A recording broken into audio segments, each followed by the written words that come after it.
Bienvenidos a su actividad síncrona número 3 de la unidad curricular Economía Política.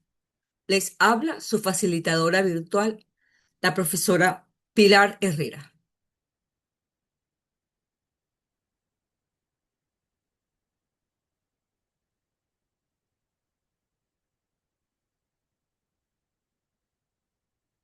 En esta ocasión, la competencia específica de esta unidad 3 será analizar los procesos de integración económica como una herramienta para la toma de decisiones.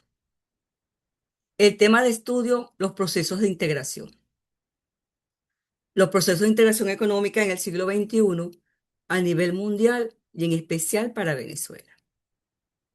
¿Qué se puede decir de los procesos de integración económica a nivel mundial?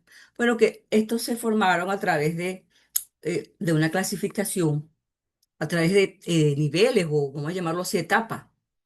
Y estas están según el grado de densidad de coordinación y, por supuesto, de excedencia de soberanía económica entre esos países que son participantes. Entre esos diferentes niveles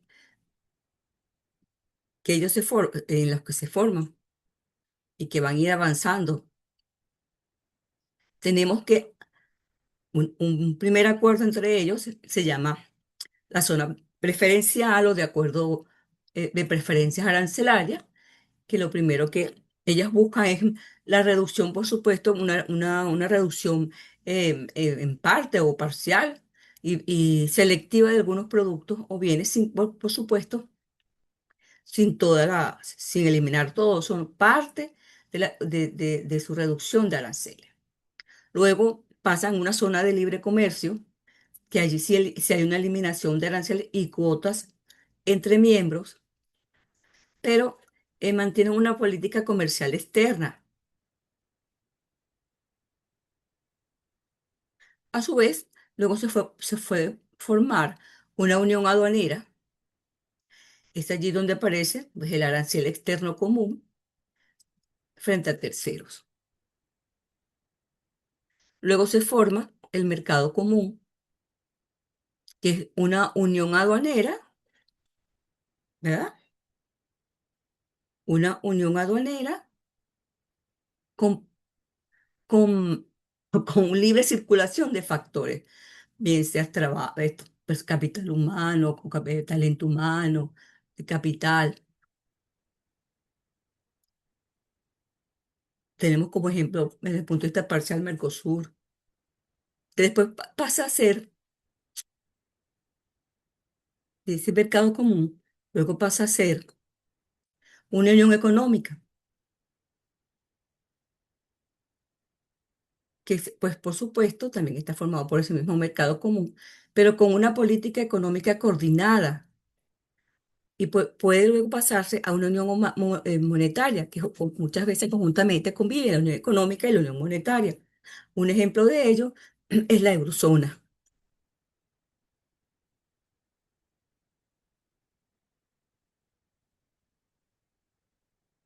Pero eso de la armonización de políticas económicas, se puede decir que desde el punto de vista de los procesos de integración regional, son muy interesantes y son de vital importancia, ya que ellos evitan, en muchas ocasiones, o evitan las asimetrías y, por supuesto, la maximización de algunos sobre otros, pues, de algunos beneficios comerciales, ciencias sociales y hasta monetarios. Ellas coadyuvan a esas disparidades estructurales entre esos países y, por supuesto, vamos a esos desequilibrios macroeconómicos que se pueden presentar, también una distribución desigual de los beneficios en el mercado ampliado, también desde el punto de vista monetario, unas crisis cambiarias. Para ellos entonces utilizan unos mecanismos fundamentales para que se dé esta coordinación y desde el punto de vista de superación, desde el punto de vista cuando operan en diferentes niveles. Por ejemplo, en el ámbito comercial, desde el punto de vista del arancel externo común, una manera es estandarizar los impuestos a las importaciones, pues, desde terceros países. De allí entonces que se proteja la industria regional y por supuesto también evita las distorsiones de competencia entre los Estados miembros. Otra cosa desde el punto del ámbito comercial que es interesante mencionar desde el punto de vista de esa coordinación de esas políticas económicas entre los integrantes de esas integraciones está las normas de origen, ya que ellas armonizan, ellas armonizan los requisitos para que los productores puedan gozar de preferencias arancelarias y con ello, por supuesto, que el comercio entre ellos se beneficie entre esos países que integran esa integración, que forman esa integración. Desde el punto de vista del ámbito monetario y cambiario, ellos pueden lograr pues, una estabilidad macroeconómica ya que ellos homologan o se ponen de acuerdo desde el punto de vista de las metas de inflación, de la deuda pública, de los déficits fiscales, y a su vez, por supuesto, evita que las políticas, esas políticas expansionistas de un país puedan generar presiones inflacionarias o devaluaciones que afecten a sus socios. Dentro de este mismo ámbito monetario y cambiario está las uniones monetarias que por supuesto ya son el nivel más alto de integración y es allí donde ellos entre ellos forman una o adoptan una moneda única para sus pagos. Y de allí que se puede decir pues que la política monetaria está bajo un banco central supranacional y por supuesto de allí que se eliminen costos de transacción y algo muy importante que es el riesgo cambiario. Desde el ámbito fiscal, está la armonización tributaria. ¿Qué es lo que se busca? Bueno, se busca minimizar la competencia fiscal que es perjudicial, como por ejemplo los que se creen paraísos fiscales o la evasión fiscal. Y a su vez, pues, se homologuen impuestos indirectos como el impuesto de valor agregado. Y de allí que exista un libre tránsito de bienes y servicios en los cuales no existan ventajas artificiales. Otro desde el punto de vista de la coordinación de las políticas económicas, otra sería la pertinencia e importancia estratégica, que está en función, por supuesto, en las economías de escala, en el poder de negociación y la gestión de choques externos. ¿Cómo es eso? Bueno, desde el punto de vista de las economías de escala, allí se amplía el tamaño del mercado porque se permite pues que las industrias locales puedan ser más competitivas a nivel global. Una manera de incentivar y permitir que esas industrias locales sean más competitivas. Desde el punto de vista em, del poder de negociación, esos bloques integrados son más fuertes.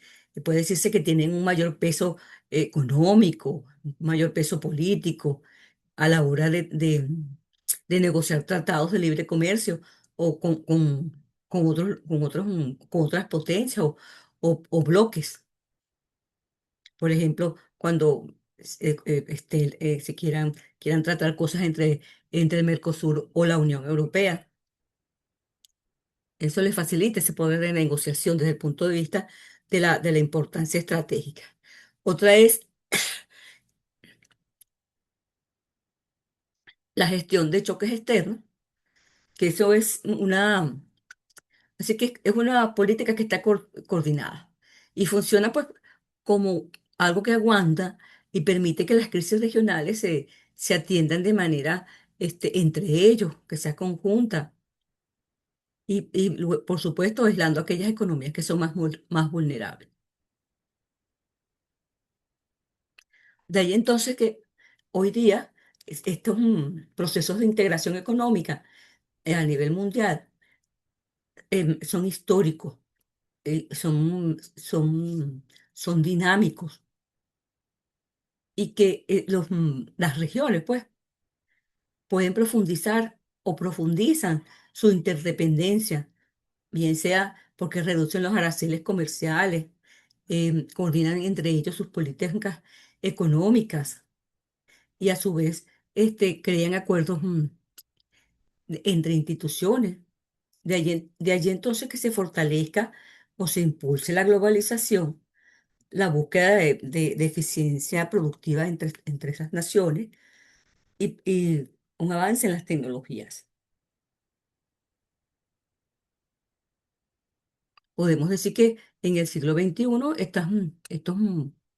estas formas de integración económica se caracteriza porque existe un profundo regionalismo y una multipolaridad, no solo que van mucho más allá de eso de eliminar los aranceles, porque esos bloques buscan armonizar políticas, bien sean regulatorias y monetarias, y a su vez se integran en cadenas de suministro globales.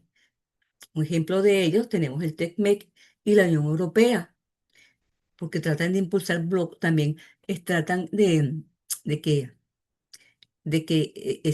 se incluyan, pues, o traten de impulsar otros bloques asiáticos emergentes, como los bloques asiáticos emergentes. Hoy día se puede decir que uno de las formas de integración más avanzadas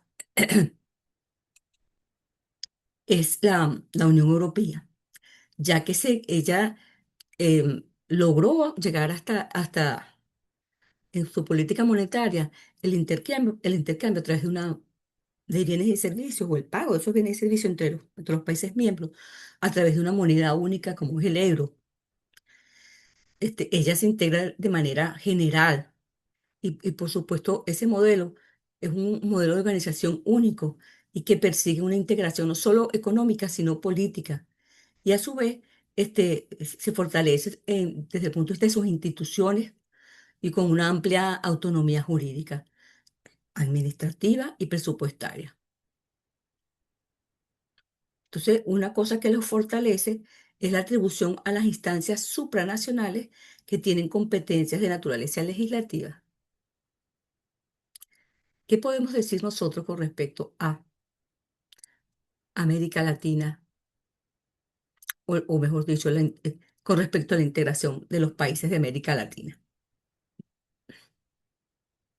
Se puede decir que se han encontrado dificultades a los países para que puedan emprender entre sí esfuerzos continuados y consistentes, desde el punto de vista de sus políticas económicas nacionales y por supuesto en el marco de los diversos acuerdos de integración que han formado parte desde hace más de 30 años.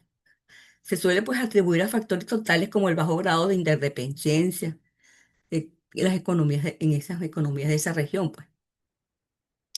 También existen inestabilidades políticas, económicas y algo muy importante son esos desequilibrios macroeconómicos caracterizados por esas políticas en muchas ocasiones que no son las han sido un poco erráticas, pues, desde el punto de vista de esas políticas económicas nacionales. Y a su vez que crean, pues, sus inestabilidades crónicas y que a su vez muchas veces no se puedan presentar de manera positiva esos acuerdos de integración. No todo es negativo, pero en general se puede decir que esa integración hoy es multinivel, pues forman pactos globales, regionales y subregionales, y en muchos casos multisectoriales, porque no solo son de bienes y servicios, sino que también de inversión, de normas técnicas, de movilidad, y a su vez participantes no estatales como corporaciones multinacionales, ONGs. De allí entonces que cosas como la crisis, la pandemia, han afectado de alguna manera estas, muchos de esos acuerdos.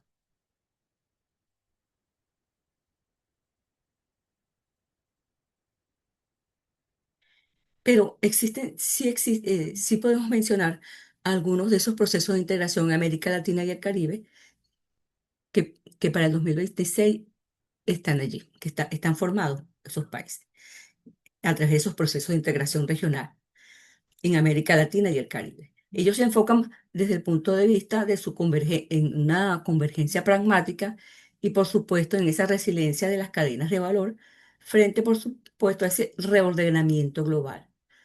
¿Cuáles son esos principales bloques y mecanismos de integración hoy día? Tenemos entonces el Mercado Común del Sur, el Mercosur, que está formado por Argentina, Brasil, Paraguay, Uruguay. Ellos ponen en marcha pues, el acuerdo comercial interino con la Unión Europea y reducen aranceles y se consolidan en un mercado birregional. Su enfoque actual son diferentes agendas de relacionamiento externo y, por supuesto, adaptar normas comerciales y ambientales desde el punto de vista global. Otro proceso de integración económica, podemos decir, la Alianza del Pacífico, que está formada por Chile, Colombia, México y Perú, y está enfocado pues, en la liberación comercial o libre circulación de bienes, bien sea bienes, servicios, capitales y personas.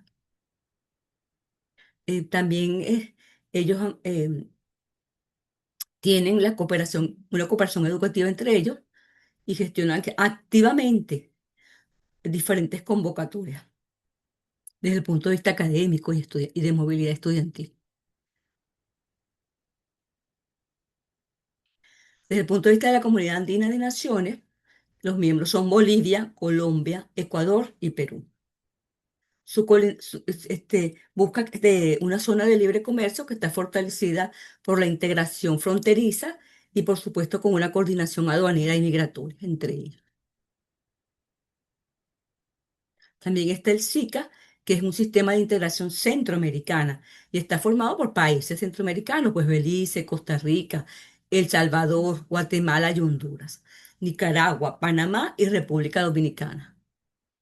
¿Cuál es su enfoque actual? Una integración económica entre ellos, entre centroamericana, fortaleciendo una unión aduanera intrarregional y proyectos de infraestructura logística. También está la comunidad andina, perdón, la comunidad del Caribe, CARICOM, son 15 miembros. Su enfoque pues es un mercado único y económico del caribeño. Una de sus banderas es la gestión del cambio climático y por supuesto la seguridad alimentaria. De allí que existe una alta articulación a través de la Organización de Estados del Caribe Oriental. Tenemos también el CELAC, que lo forman 33 países y este, su bandera principal es la concertación política y el diálogo birregional con otros bloques globales.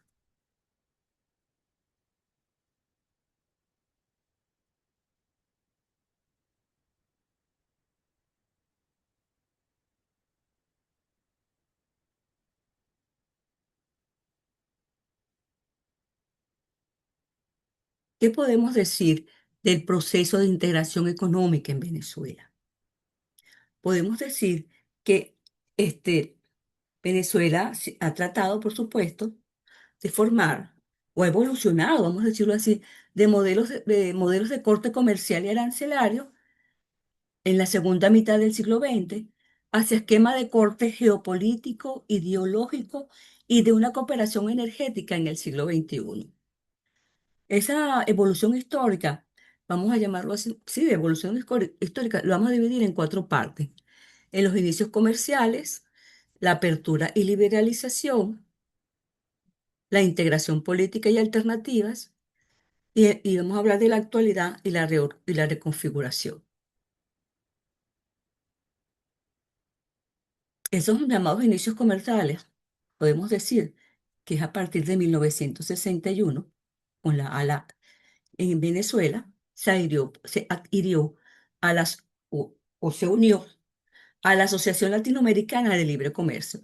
Ese fue el primer acuerdo en esa época, en ese año, que fue un primer gran acuerdo regional en el cual se reducía los aranceles. Luego formó parte del Pacto Andino en 1973 también. Entonces, el país formalizó su ingreso a ese acuerdo de Cartagena pero él buscaba un desarrollo industrial conjunto. Este bloque pasó a llamarse la Comunidad Andina de Naciones en los años 90. Hoy día no pertenece a él. Otra etapa llamada apertura y liberalización, que va desde 1990 al 99, se formó el grupo de los tres, el G3. Entonces, en el año 94, 1994, Venezuela formó parte de ese tratado de libre comercio junto con Colombia y México. Entonces estaba Colombia, México y Venezuela. Luego, pues por supuesto, se incorporó a la LADI, una transición que pasó, eso fue como una transición de la ALAD hacia la Asociación Latinoamericana de Integración, la ALADI. Pues entonces allí se promovieron un área de preferencias económicas. Luego se buscaron otras alternativas de integración, entre ellas estaba el ALBA TCP en el 2004, que está impulsada pues, por una alternativa de integración social y solidaria. ¿Frente a quién? A la Asociación de Libre Comercio de las Américas. Luego de ello, podemos decir que Venezuela se salió del CAN, entró al llamado Mercosur y luego está suspendido de manera indefinida. Entonces, tras gestionar, vamos a llamarlo así, ese modelo de libre mercado andino, Venezuela se retiró en el 2006 de la Comunidad Andina de Naciones y por supuesto, y comenzó pues un proceso de adhesión como miembro pleno del Mercado Común del Sur. Entonces, Venezuela ingresó formalmente al bloque en el 2012, pero luego fue suspendido como miembro pleno del Mercado Común del Sur, o sea, el Mercosur, ya que su membresía pues, fue suspendida por tiempo indefinido en agosto de 2007. Los motivos, ¿no? Por incumplimiento de compromisos comerciales y la ruptura del orden democrático desde el punto de vista del Mercosur para nuestro país. Otro acuerdo es Petrocaribe en el 2005, que eso es un acuerdo de cooperación energética y que está diseñado pues para suministrar petróleo a países del Caribe pues en condiciones financieras ventajosas para ellos. UNASUR y el CELAC que participan de manera activa en la conformación de bloques regionales de concertación política sin la tutela de Estados Unidos. ¿Qué podemos decir actualmente desde 2013 hasta hoy? Podemos decir que en los últimos años el enfoque del país se caracteriza, pues, ha estado marcado por alianzas o una reconfiguración con alianzas externas que han buscado pues, consolidar acuerdos que desde el punto de vista energético, comercial y estratégico con naciones extracontinentales como China y por supuesto lidiando con una reestructuración de participación operativa en mecanismos regionales como el Mercosur. Pero ya esto está de una manera indefinida, lo sacaron como país miembro.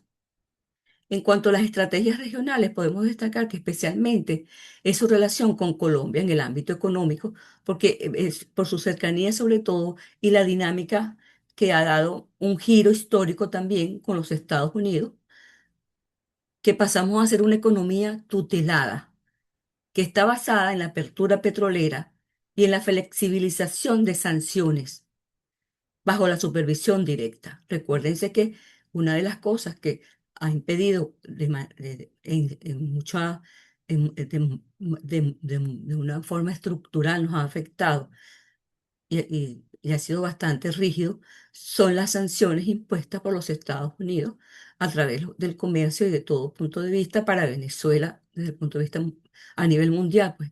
Y entonces, hoy día estamos bajo una economía tutelada basada, como dije anteriormente, en la apertura petrolera y la flexibilización de sanciones. Esas sanciones han sido un poco flexibilizadas, pero bajo una supervisión directa de los Estados Unidos. Entonces, la economía venezolana pues mantiene hoy día un fuerte vínculo bilateral con Washington marcado por una dependencia y por supuesto se flexibilizaron un poco los controles previos. Pero ¿qué podemos decir de esa relación de integración o proceso de integración económica mundial al 2026 desde la perspectiva de Estados Unidos y China? Esos procesos de integración económica mundial desde el punto de vista de Estados Unidos y China. Desde el punto de vista de Estados Unidos, su perspectiva sobre esa integración económica a nivel mundial se centra en una doctrina llamada American First, o sea, priorizando la seguridad nacional de América o de los Estados Unidos, la deslocalización cercana, los acuerdos bilaterales de comercio recíproco por encima del libre mercado multilateral tradicional. Entonces, forman acuerdos de comercio recíproco, que está impulsada pues, por el Programa de Acuerdos de Comercio Recíproco, cuyas siglas en inglés son ART. ¿Cuál es su prioridad? Bueno, reducir el déficit comercial masivo estadounidense, logrando que los países socios reduzcan aranceles a productos de Estados Unidos, mientras Washington pues, mantiene aranceles proteccionistas para proteger su industria interna. De ahí pues que ellos aseguren el acceso a mercados como el de Indonesia y se busca pues balancear el comercio con la Unión Europea, el Reino Unido y Australia. Otro es lo que busca el TECMEC y América del Norte como un núcleo regional. Entonces, desde esa perspectiva, Estados Unidos busca la integración en el hemisferio occidental y sostiene que mediante el tratado con México y Canadá lo fortalecería. Otra cosa es que hacen revisiones semestrales programadas que buscan endurecer las reglas de origen. O sea, desde el punto de vista del comercio, pues está en contra del transbordo y la deslocalización desleal. Y pues presiona a México y Canadá sobre sus inversiones y comercio con China.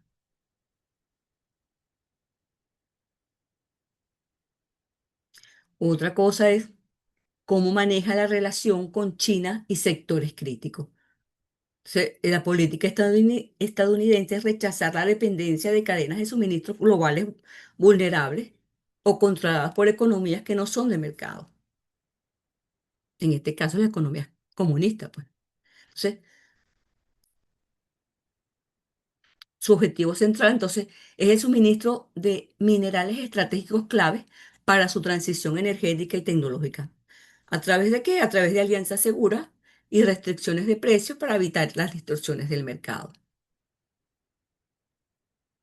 Él tiene una postura hacia la Organización Mundial de Comercio porque ellos se mantienen escépticos y de confrontación con esa Organización Mundial de Comercio. Ellos quieren una revaluación de, de eso de la nación más favorecida para que los gobiernos puedan discriminar de manera más efectiva entre quienes son socios comerciales según sus intereses geopolíticos y de seguridad. O sea, quiere una reforma del sistema. Desde el punto de vista de cómo ve esos procesos de integración económica, o sea, desde la perspectiva china, esa integración económica mundial, ellos lo ven como un proceso histórico irreversible y que debe ser guiado por apertura, multilateralismo y un beneficio mutuo. Rechaza el unilateralismo y el proteccionismo. Trata de promover iniciativas como la Franja y la Ruta y pues la reforma de orden económico global y y hacer a los países más inclusivos. Él defiende a ultranza la globalización económica y dice que eso es una tendencia histórica que es inevitable, pero él quiere que esa nueva globalización, en sus palabras, quiere que sea equitativa, inclusiva y sostenible y que sea centrada pues en la cooperación sur-sur y el desarrollo compartido, no en la hegemonía occidental.